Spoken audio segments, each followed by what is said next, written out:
Buenos días. Hoy volvemos a hablar sobre el tema del dinero.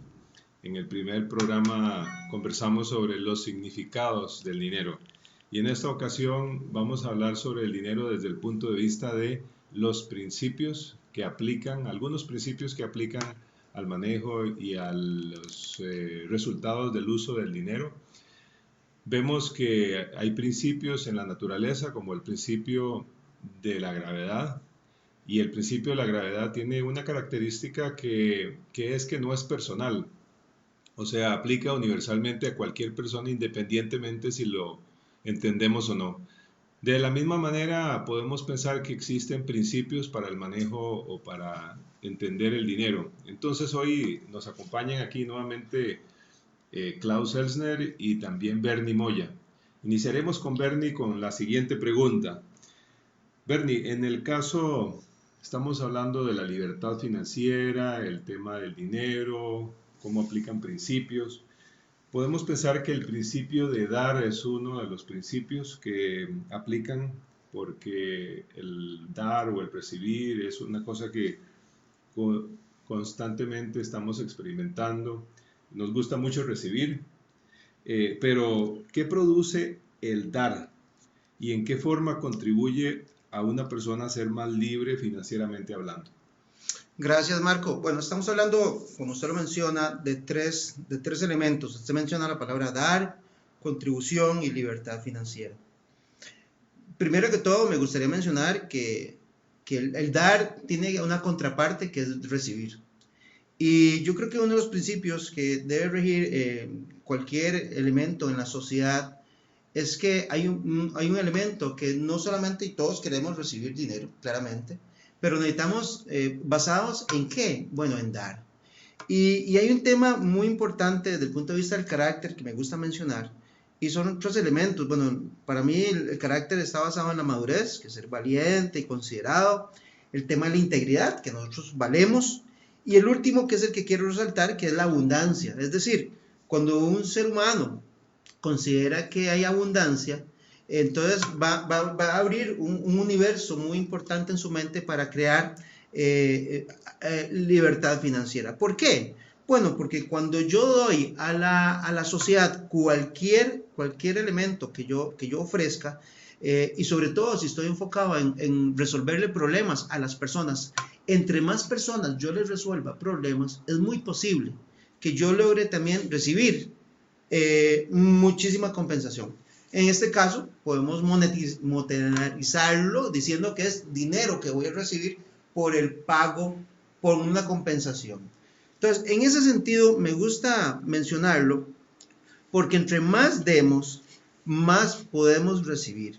Y es un tema del cual la parte económica es fundamental, porque vivimos en una sociedad en la cual no podemos ser ajenos a ese interés de poder pagar también nuestras necesidades con base en lo que estamos recibiendo de dinero. Claro, entiendo bien el principio para una persona que, por ejemplo, facilita un proceso de una negociación y que recibe una compensación por su comisión, vamos a decirlo de esa manera. O de alguna manera, cuando recibimos nos sentimos hasta en deuda con las personas que nos dieron. Entonces, ya sea a esa misma persona o a otras, uno tiene la tendencia a replicar ese comportamiento que realmente es muy importante. Bueno, también preguntarle a Klaus, eh, recuerdo que en el año 2008 tuvimos una crisis financiera a nivel mundial y supongo pues que al pensar en principios financieros se rompieron algunos principios y que eso desencadenó una serie de consecuencias, pero a nivel personal hay, podríamos decir, muchas trampas financieras para el consumidor, para la persona común y corriente como nosotros. Y qué riesgos entonces, Klaus, se presentan en el mercado en una forma tal vez solapada y qué consejos nos puedes dar para ejercitar lo que se llamaría la cautela financiera, que es otro de los principios. Hemos hablado de dar, ahora vamos a hablar de la cautela. Bueno, muchas gracias, Marco, por la pregunta.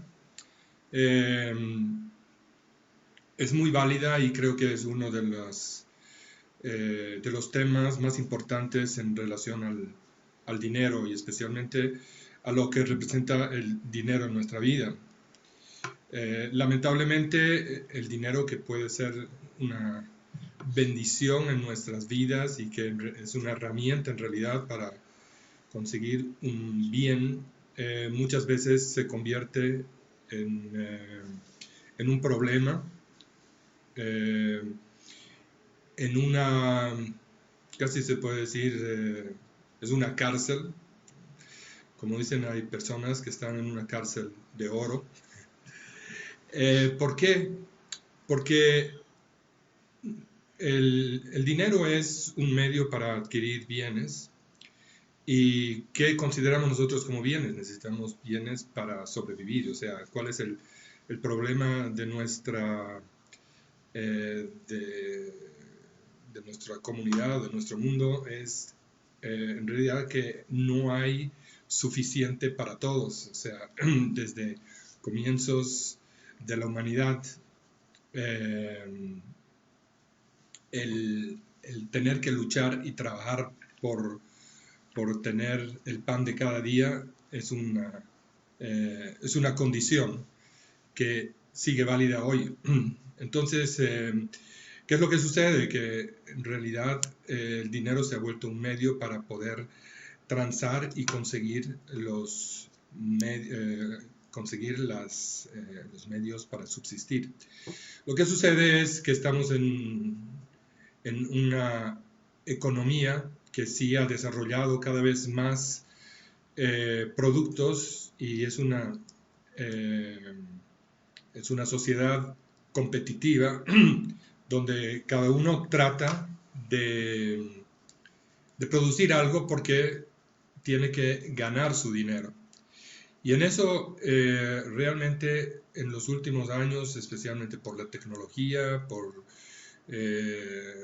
todos los avances electrónicos, inclusive en los mercados financieros, la globalización del mundo, han creado opciones de poder conseguir o de crear necesidades que en realidad no son necesidades urgentes. Entonces, ¿qué es lo que sucede? Que cada cual, por un lado, existe todo un movimiento que quiere vender algún producto para ganar dinero, y hay los consumidores como tales. Entonces, el medio disponible es limitado, lo que significa que las personas, cuando sobrepasan sus posibilidades, van a entrar en nuevas áreas, que es básicamente la deuda, que es la compra a futuro. Entonces, los riesgos básicamente se presentan al descontrolarse la capacidad de manejar las finanzas y de sobrepasar límites de disponibilidad. ¿Cuáles son consejos para ejercitar esto? Realmente es muy importante mantener el control sobre el dinero. ¿Qué significa esto? Que el dinero no lo puede controlar a uno, que es lo que generalmente sucede, porque el momento que yo salgo de una zona de seguridad y de confort, se puede decir, a una zona de tensión económica, realmente el dinero es el que maneja mi vida y el que define qué es lo que define mis acciones. Entonces, ¿cuál es el consejo? El primer consejo es realmente controlar su dinero, controlar la economía de uno, evaluar los gastos y hacer una planificación. Esto es básicamente el principal consejo que se puede decir, o sea, la base sobre la cual después se puede armar una estrategia.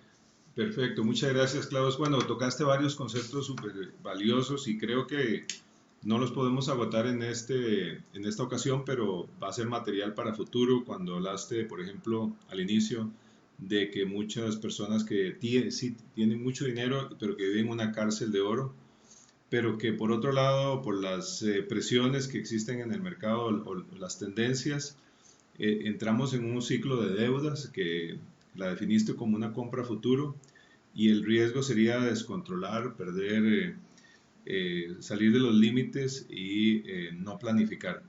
Yo creo que esto de alguna manera lo vamos a ir trabajando un poquito más en futuras ocasiones, pero de momento, para puntualmente identificar cuáles principios son los que aplican, hemos hablado del dar, hemos hablado de ser cauteloso de esas trampas o esas cosas que nos ofrecen a veces en el mercado, que nos conducen a perder el control de nuestras finanzas. Y hay otro principio, y yo creo que con este terminamos, que es el principio del orden financiero. Y el orden, tal vez es una pregunta que en el caso de ambos, lo voy a dejar libre para que podamos conversar un poquito. En el caso de Bernie, yo entiendo que sus estudios al inicio fueron de contaduría pública, y obviamente el contador es el que maneja las finanzas de una corporación o de una persona. Y Bernie, entonces, ¿qué beneficios tiene ser ordenado en las finanzas y cómo podemos aplicarlo en estas épocas? Gracias, muy sencillo.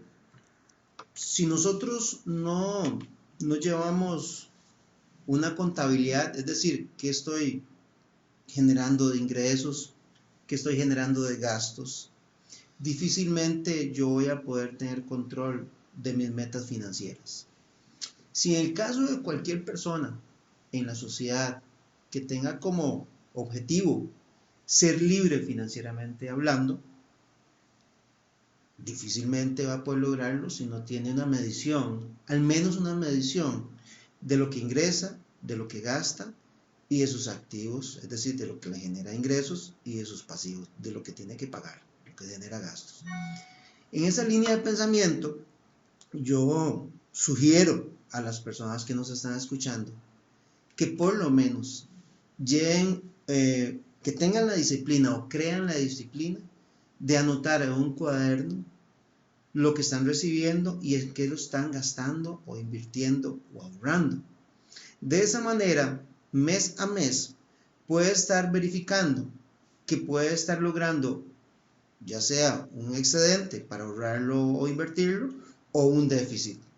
El déficit a veces uno tiene que revisar si realmente es un buen déficit, es decir, yo utilicé la tarjeta de crédito para comprar algo que requería urgentemente, pero que después yo tengo que compensar. Esa disciplina a largo plazo puede generar una utilidad muy, muy importante para poder definir sus metas futuras y poder describir qué es lo que le está ocurriendo. Hay personas que tienen un grado alto de disciplina donde están constantemente revisando y controlando en qué están recibiendo y gastando e invirtiendo. Otras que medio lo llevan o el banco es el que les recuerda lo que tienen que pagar mes a mes, u otras que ni siquiera tienen esa conversación con su esposa, consigo mismo, de lo que están gastando, de lo que están ingresando y de lo que están invirtiendo. Estos últimos personas, cuando no están hablando de esto, caen en lo que estaba hablando Klaus y usted, Marco, que lo mencionan, comienzan a vivir para el dinero, porque desgraciadamente comienzan a pagar cosas que ni siquiera recuerdan que gastar.